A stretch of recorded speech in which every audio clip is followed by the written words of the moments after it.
ciudad del ex territorio nacional, ubicada en el noroeste de la Isla Grande de Tierra del Fuego, Argentina. En el año 1982 contaba con una población de 13.211 habitantes aproximadamente. Su fuente de trabajo era proporcionada por la ganadería ovina y la industria petrolera. En esta época, el país se vio envuelto en una crisis económica y social, con un descontento popular creciente hacia los militares, lo que motivó al gobierno de Leopoldo Fortunato Galtieri para ganar popularidad, recuperar una parte de nuestro territorio nacional que había sido arrebatada por los ingleses en 1883, las Islas Malvinas. Posteriormente a la invasión inglesa, Argentina había demandado diplomáticamente el derecho de soberanía propia. En los años de 1849, 1884, 1988 y 1904 se presenta este petitorio, en tanto que Gran Bretaña hace caso omiso a estas acciones. La demanda crece en el año 1965 por la resolución 2065 de la ONU, que insta a la negociación al gobierno británico. Muchos conflictos nublaron una negociación clara, como la expedición de Lord Shackleton, que provocaba un conflicto diplomático. La asunción de Margaret Thatcher, que no hizo más que empeorar la situación por la postura que toma al no negociar y además de que en el año 1962 se habla de la existencia de hidrocarburos. Así, en el año 1981, Galtieri expresa públicamente su disconformidad ante la situación, aclarando que la falta de buena voluntad británica había sido excesiva, llegando a su límite, y que ya se habían agotado todos los medios diplomáticos. El 2 de abril de 1982 se embarca en una guerra improvisada que termina en la rendición prácticamente incondicional el 14 de junio de ese mismo año, en el que queda un saldo de 749 muertes argentinas y 1082 de militares heridos. Se encontrarán aquí con un compilado de datos, relatos e información de lo vivido por los habitantes de la ciudad de Río Grande en la época de la guerra. Desde el Salón Blanco de Casa de Gobierno, dirigirá un mensaje al país en nombre de la Junta Militar el excelentísimo señor Presidente de la Nación. Habla el Teniente General don Leopoldo Fortunato Galtieri. Compatriotas, en nombre de la Junta Militar y en mi carácter de Presidente de la Nación, hablo en este crucial momento histórico a todos los habitantes de nuestro suelo para transmitirles los fundamentos que avalan una resolución plenamente asumida por los comandantes en jefe de las Fuerzas Armadas, que interpretaron así el profundo sentir del pueblo argentino. Hemos recuperado,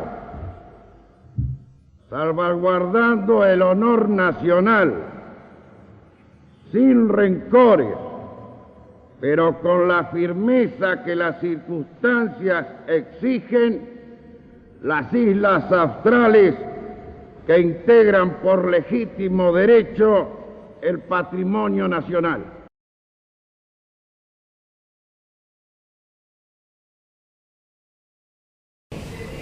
Una respuesta a un largo reclamo de los argentinos, que se había recuperado un suelo que pertenece a la República Argentina. Fue en ese momento, bueno, fue una respuesta patriótica y la gente salió a las calles a celebrar lo que había ocurrido, más allá de que después con el tiempo nos dimos cuenta de que el reclamo debía haber sido por la vía pacífica y no a través de una guerra. Cuando comienza el conflicto, yo trabajaba acá en Radio Nacional. Mi jefe superior inmediato, Domingo Gutiérrez, me llama y me informa sobre que habíamos recuperado las Malvinas. Malvinas. Ya la imagen era impactante porque se veían un despliegue importante de soldados y bueno, a medida que iba avanzando dije, wow, esto es verdad. La vivimos, ¿cómo te puedo decir yo? En carne propia vivimos muchos episodios. Nosotros ya veníamos del 78, de lo que había pasado en nuestra ciudad, con el tema del limítrofe con el país vecino de Chile. Y bueno, era como que ya habíamos visto algunas cosas. Ya en ese momento éramos chicos. Luego empezamos con el tema de la democracia, pasamos en el 82, nos pasó esto. Y sí, vivimos episodios. Vivimos los simulacros, vivimos prepararnos para cualquier eventualidad. Creo que de esas cosas uno son las que más recuerdo. El día que me enteré a la mañana cuando llegué al colegio que habíamos tomado las Malvinas, y en ese momento sentí miedo, sobre todo con mucha incertidumbre porque no se sabía bien qué pasaba, nos habíamos enterado que había una guerra, pero era difícil tener información cierta porque, como ustedes saben, estábamos en una dictadura y una de las cuestiones que se afectan es el tema de la información, así que había mucha incertidumbre y sobre todo cuando empezó a avanzar el conflicto, porque bueno, en Buenos Aires un poco como que se empezó a olvidar del tema y acá seguíamos sintiendo que seguíamos en guerra. Estábamos en el colegio y fui a la dirección, a la celaduría en realidad en aquella época. Cambió mucho lo que es la escuela ahora, pero estaba sobre la entrada que estaba sobre Perito Moreno.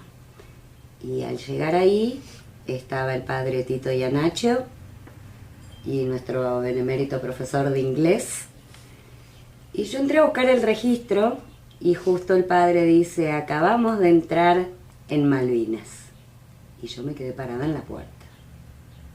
Y lo primero que dijo el padre fue, quédate tranquila que tu papá está bien. Peor. Es como cuando te dicen, no te asustes. Sí. Pero bueno. Cuando tomaron las Malvinas, yo fui una de las que puse la bandera, porque me sentí tan contenta, orgullosa, pero después cuando empezaba a haber guerra y se morían los chicos, me quería morir, no, eso no me gustó. Tristeza, mucha tristeza.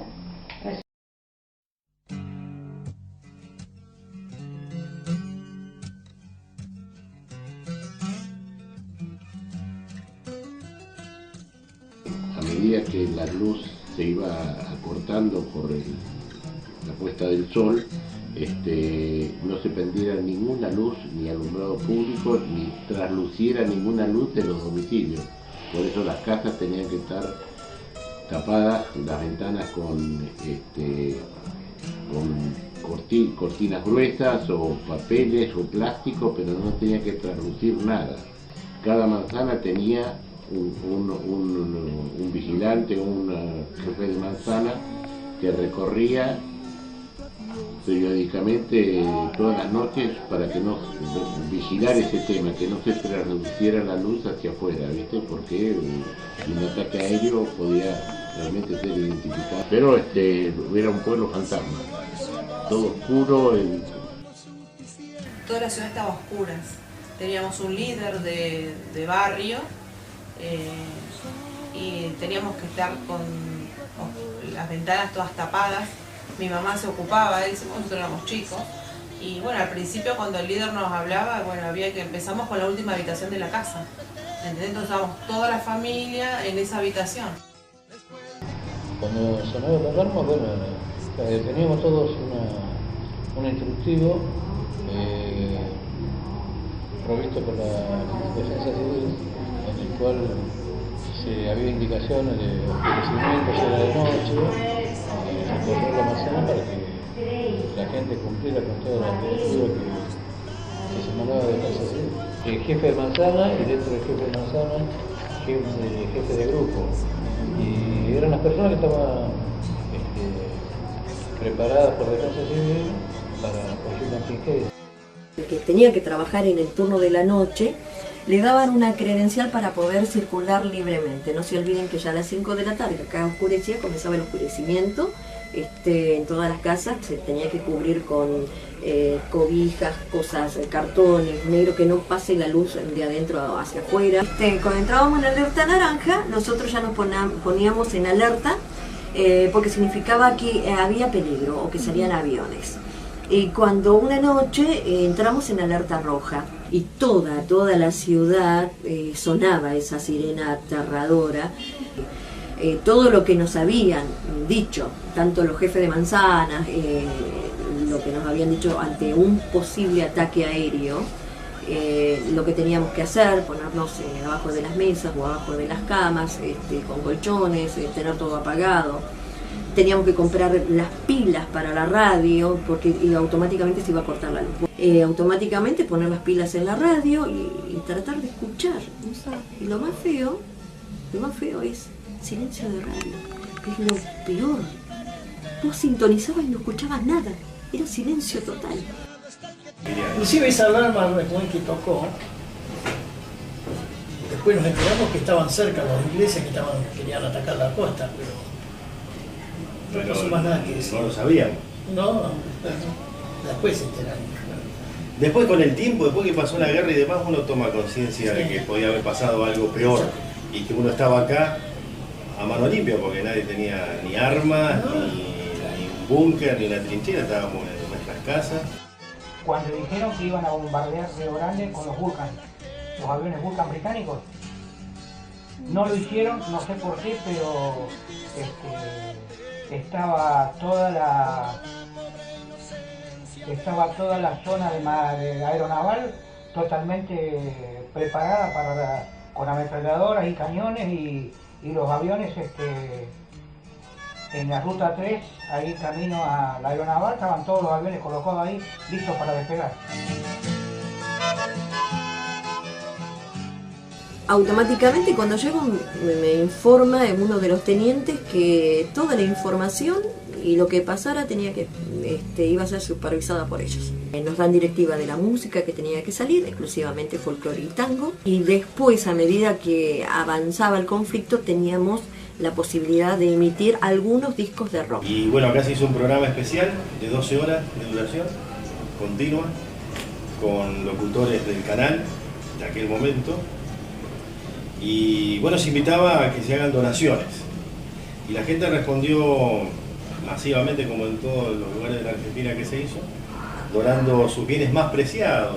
Un programa que se hizo en toda la Argentina, pero con concentración en Buenos Aires, las 24 horas, en que se donó. El pueblo argentino fue tocado en su corazón por lo que estaba pasando, le mandamos de todo a los pibes. Nunca llegó nada. Me acuerdo del programa que se hizo en Buenos Aires y que también se hizo acá en Río Grande.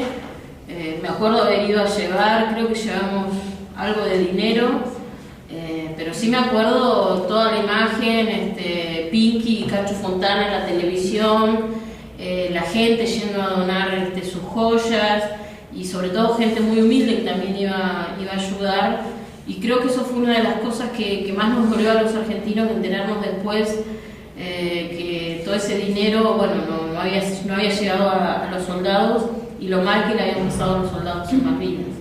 Eso se hizo en Buenos Aires, fue muy grande, impresionante, las 24 horas que estuvieron juntando. Me pareció un buen gesto por parte de la gente. Lástima que no todo llegó.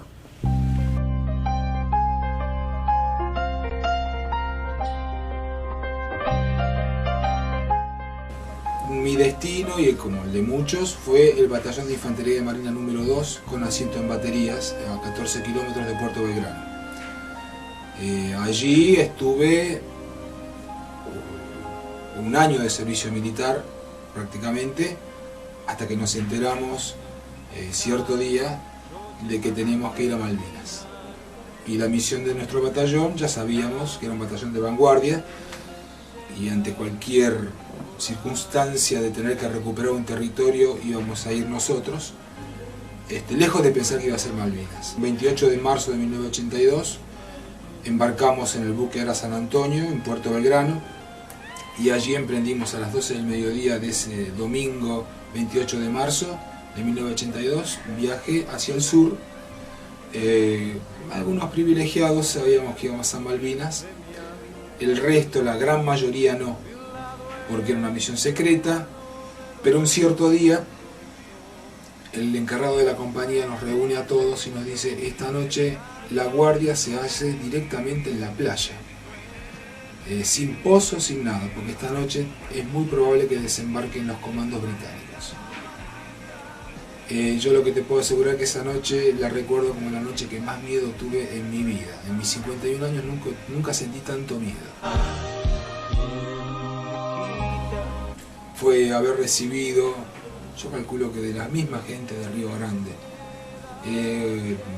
ropa, camisetas, guantes, bufandas, y lo que tengo desde hace 30 años, que es un pasamontañas, que lo tengo como trofeo. No voy a decir trofeo de guerra, como trofeo y como símbolo de mi paso por Río Grande. Y fuimos a Río Grande invitados a un cumpleaños de 15, no me preguntes la hija de quién. Seguramente era militar, el señor era militar, su hija cumplía 15 años y habrá querido que soldados de Río Grande vayan al cumpleaños. Eso también fue inolvidable, ¿por qué? Por varias cosas, nos sentíamos integrados, o sea, Río Grande nos integra a los soldados, la pasamos bien, sentimos calor. No, siempre fue buena, inclusive yo creo que en gran cantidad familias albergaban a los soldaditos que estaban acá, porque había toda una situación bastante, digamos, de ayuda, de solidaridad con ellos, porque uno los veía que andaban deambulando por las calles, medios tristes, y la familia, y bueno, los invitaban a las casas. A la noche, por ahí, las mismas familias los invitaban a cenar, y bueno, eran muy amables porque sabían que estaban defendiendo lo nuestro. Siempre estuvimos con ellos, y ellos, los combatientes del BIN 5, siempre agradecen al pueblo de Río Grande, porque fue Tierra del Fuego los únicos que los recibieron con aplausos y con bocinas, y que los acompañaron cuando volvieron de Malvinas. Que me acuerdo muchísimo, lo que hicimos muchísimos, Daniel Sani. ¿Y cómo era su relación con ellos? Y era como para mí era como si hubiese sido un nieto mío. Con las chicas, por ejemplo, lo querían muchísimo, lo llevaban de vuelta, venía, estaba acá, se bañaba, creo también Dani, y después tomaba chocolate, y le dábamos guantes para abrigarlo, camiseta de abrigo, gorros, y yo lo que más me acuerdo del chocolate que le daba. Bueno, nosotros nos instalamos en un principio en el galpón de Esquila. Ahí armamos unas carpitas adentro y dormía todo el batallón, unas 500 personas. Íbamos no muy seguido, cada 15, 20 días nos venían a buscar en camiones para llevarnos a bañar al batallón 5.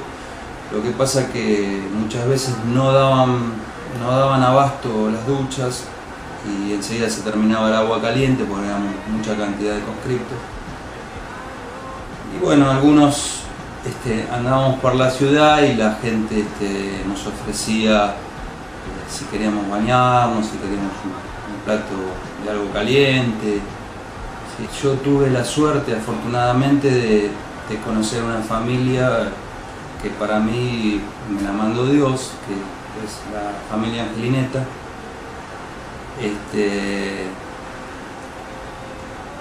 Que a través de mi padre, que trabajaba con un ingeniero, una de las hijas trabajaba con él, yo llegué a la casa de ellos y bueno, afortunadamente me recibieron como si fuese de su propia familia.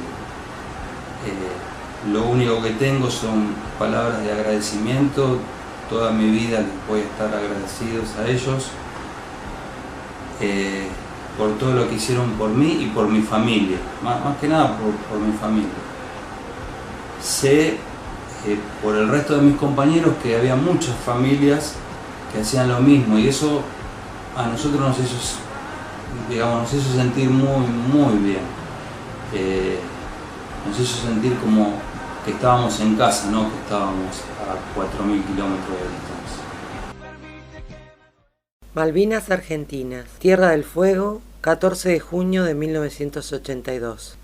Querida hija, cuando vuelvas a leer estas líneas, acá unos años, quizá ya no esté a tu lado. Nuestros queridos soldados argentinos, que hace 2 meses están custodiando nuestras vidas y nuestra soberanía en esta isla, Tierra del Fuego, han llegado a nuestro hogar, que desde un principio hemos abierto las puertas de nuestra casa a todos aquellos que quisieran compartir con nosotros un rato en familia. En ese momento escuchamos por cadena de radio y televisión el comunicado 164. Después supimos que sería el último. Alto el fuego. Por las mejillas de los 2 muchachos rodaron gruesos lagrimones. Me dijeron: señora, ¿por qué no nos mandaron a nosotros? Y luego vinieron tus 1000 preguntas más. ¿Por qué? ¿Cómo Dios no nos ayudó? Creo recordar que te dije: nunca pierdas la fe. Nunca te arrepientas de todo lo que diste.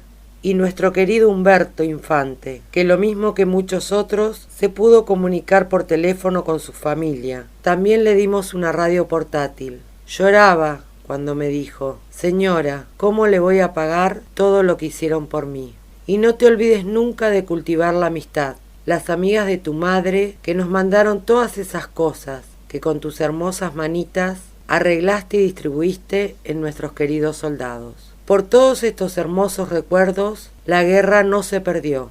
Se ganó con amor, con toda la solidaridad que demostró nuestro gran pueblo argentino. Mamá. En 1981 fui destinado al Batallón 5 de Infantería de Marina de Río Grande, Tierra del Fuego. Ahí integré la compañía Nácar como jefe de un pelotón, de un grupo, de una sección de tiradores, y así hasta la baja. Salíamos a las 14 horas, íbamos al pueblo, me acuerdo de la zona de la plaza, una especie de restaurante que había al lado, o bar que había al lado del cine, no sé si era Roca o algo así, y teníamos que volver a las 4 de la mañana del domingo. El domingo a la mañana se hacía diana, a las 7 de la mañana, estábamos todo el día en el batallón limpiándolo, y después a las 2 de la tarde volvíamos a tener franco, volvíamos a la ciudad y demás, hasta las 12 de la noche. El domingo había que volver a las 12 de la noche al batallón. ¿Vos estabas en Río Grande cuando comenzó el conflicto de Malvinas?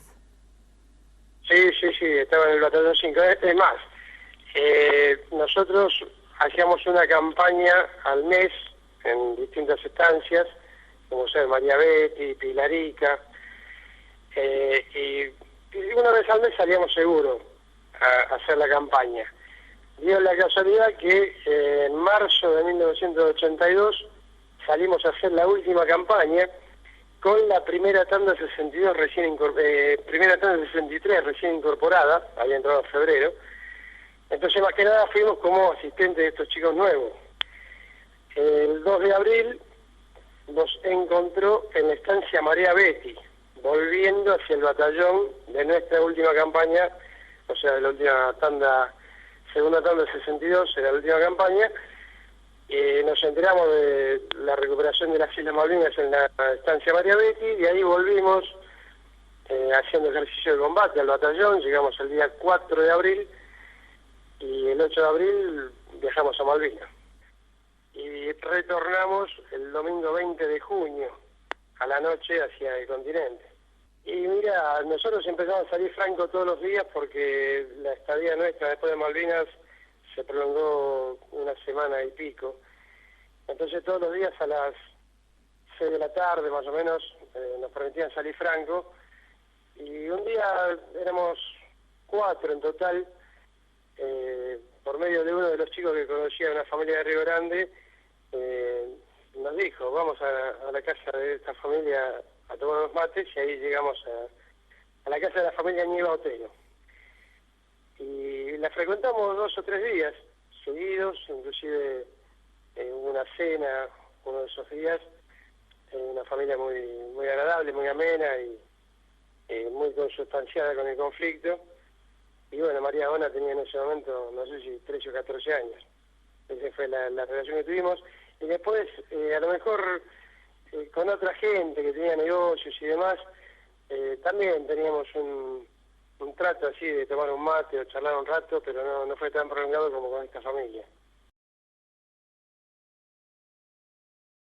Fue una tarea que tuvimos en el colegio y de eso me puedo sentir dichosa porque en realidad no soy un caso más que el que tuve, ¿no?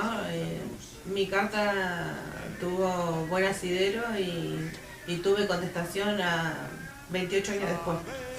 O sea, tengo una experiencia totalmente distinta y me emociona.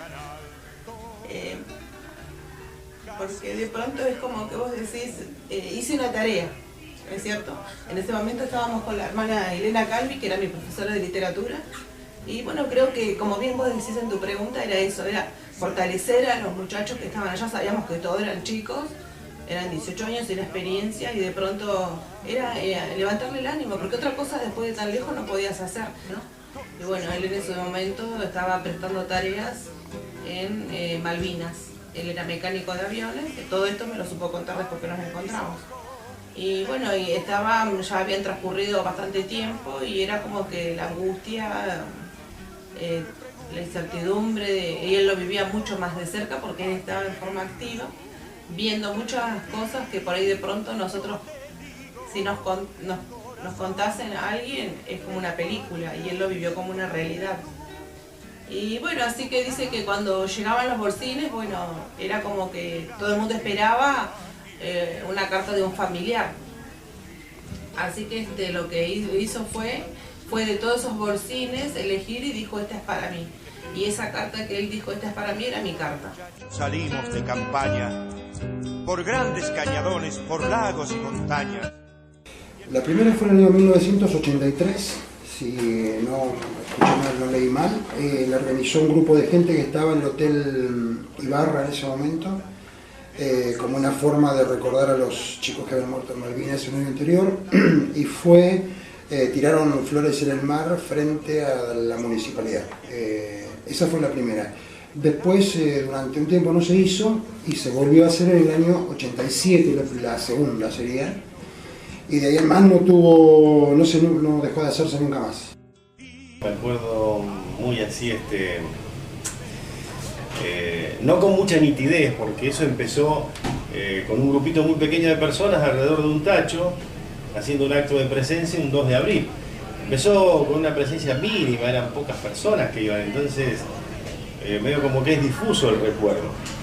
Uno se acuerda más ahora de los acontecimientos que son multitudinarios, que todo el pueblo va, que todas las escuelas van, pero en aquel momento comenzó así todo muy tímidamente, un grupito de 4 o 5, sí, más o menos.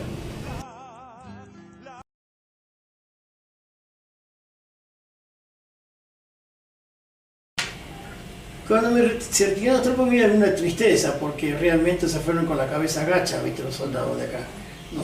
Yo estaba en el canal,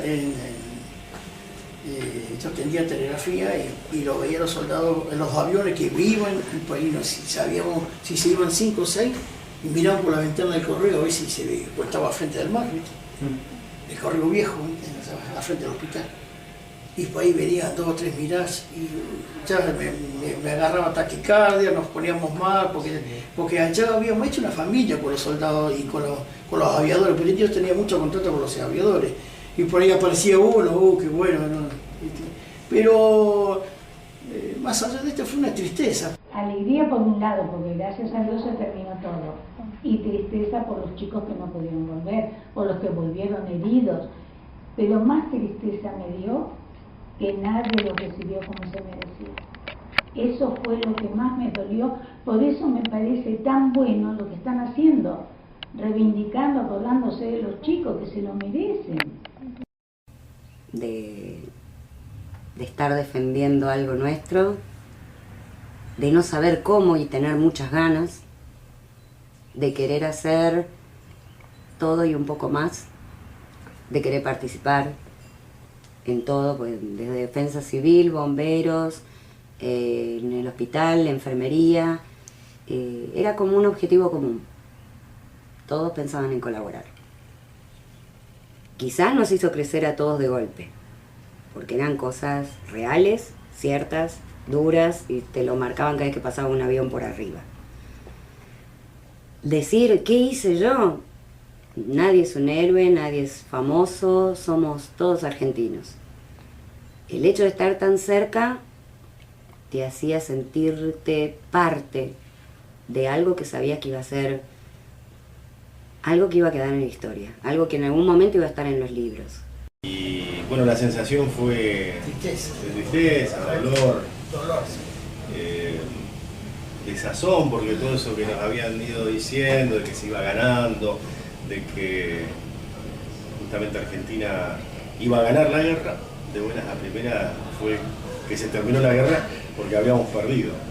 Por un lado nos quedó una cosa de reconocimiento al batallón, porque hicieron una buena, ellos tuvieron una buena actuación, muy buena actuación, reconocida inclusive internacionalmente. Pero nos quedó a todos, creo que a los argentinos en general, la bronca de haber, no solo de haber perdido, sino haber visto que terminó siendo una aventura que generó por una situación de desestabilización que tenía el gobierno en ese momento, y lo usaron más bien para tratar de sostenerse ellos en el gobierno, tanto así que el primer anuncio que hizo el general Galtieri, que era el presidente en ese momento, los argentinos se manifestaron en la plaza de una manera eufórica y que de alegría, de júbilo por el hecho, pero después vinieron las consecuencias.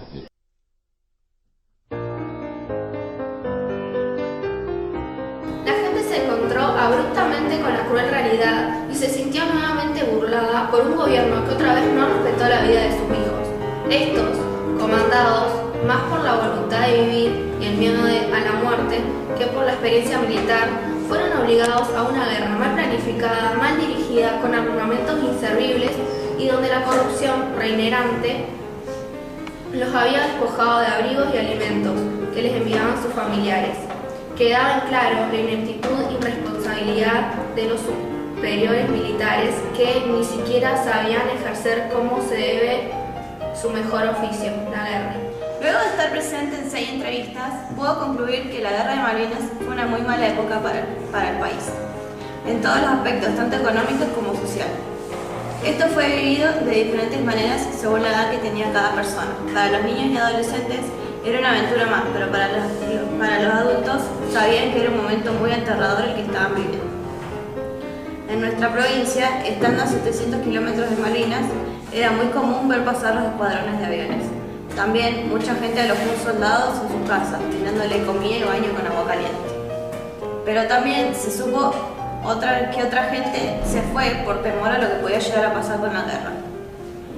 Varios de los entrevistados coincidieron en que los soldados eran chicos, no tenían experiencia, jamás habían visto un arma y por sobre todas las cosas les faltaba alimento, cosa que se supo con el pasar de los años, ya que en el país había recaudaciones a beneficio de los soldados, pero nunca les llegaron. Entre fines de los 70 y principios de los 80, estando en pleno gobierno de facto, hubo mucha crueldad con gente inocente, que solo defendía sus derechos. Esto ocurrió en gran parte de la Argentina, pero en nuestra provincia esto pasó prácticamente desapercibido. No hay justificación más coherente a una guerra que los intereses de conservar el poder de pocos, ajenos a un pueblo que posa su poder en sus representantes. Una fe ciega que le conceda a los que organizan un país. Esos guías de turno no encuentran más forma de justificar su mandato a través de esta guerra, como una última carta en este juego. Nunca les interesó el bienestar de la gente y despreciaron la idea de las secuelas que pueden plantar y que ahora florecen. A pesar de estos 30 años, los relatos siguen causando las mismas sensaciones que se han vivido en esa época. Se puede percibir en sus palabras aquellos sentimientos de incertidumbre, ansiedad y el peor de todos, el del dolor. Esto que empezó un día de abril, unos meses antes de una Copa del Mundo, en el que la plaza se llenó de gente con banderitas de plástico, que festejaba una guerra como si fuera un mundial. tiempo en que los responsables brindaron con whisky importado, en una campaña siniestra de mejoramiento de imagen, de un régimen que sabía matar y nada más. Iban a mandar chicos que lo veían descartables, a morirse de hambre y de frío, para salvarse ellos. Y allá afuera, en la plaza, todo ese patriotismo, todas esas banderitas de plástico y después todas esas consecuencias que llegan a la idea que una guerra no se festeja nunca.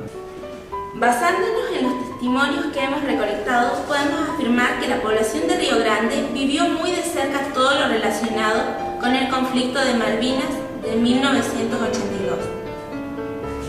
La población vivió un ambiente mezcla de tristeza y miedo, que se hizo presente en la comunidad a causa de la inminente respuesta del enemigo y el riesgo al que se encontraba expuesta la ciudad.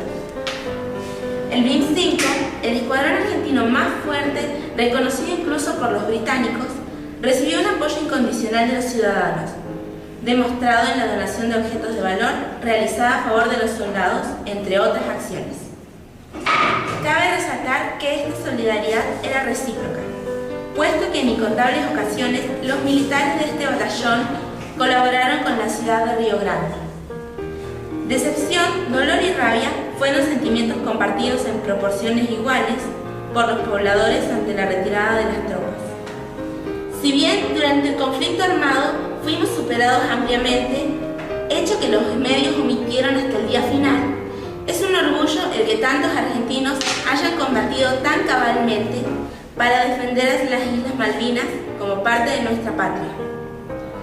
Es por esto que tanto a caídos como a veteranos y a residentes de la localidad debe rendírseles respeto por su unión y camaradería.